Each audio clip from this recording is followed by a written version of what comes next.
लोकशाहीचा बुलंद आवाज, रिपब्लिकन वार्ता, महाराष्ट्र। जातेगाव येथील 2 गटात हाणामारी, एका गटाविरोधात तक्रार दाखल करून न घेतल्यामुळे आदिवासी समाज आंदोलनाच्या पवित्र्यात।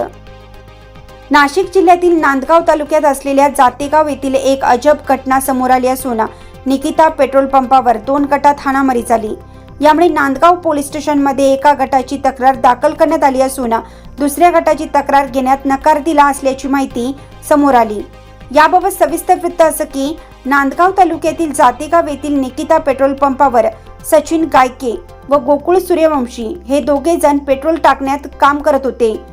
ईश्वर पवार हा आपल्या पत्नीसोबत मोटरसायकलवर पेट्रोल टाकण्यासाठी गेले असता त्यावेळी गोकुळ सूर्यवंशी यांनी काहीतरी बोलून वेगळ्या भावनेने महिलेकडे बघितलं। त्यामुळे ईश्वर पवार यांनी माझ्या बायकोकडे काय बघता असं बोलून गोकुळच्या कानाखाली मारली। तुम्ही थांबा, आता मी तुमचा बेतच पाहतो असं म्हणत बायकोसोबत मोटरसायकलवर निघून गेला। यानंतर तो 4 ते 5 लोकांना या पेट्रोल पंपावर घेऊन येत सचिन गायके व गोकुळ सूर्यवंशी यांना लाठीकाठीने मारहाण केली।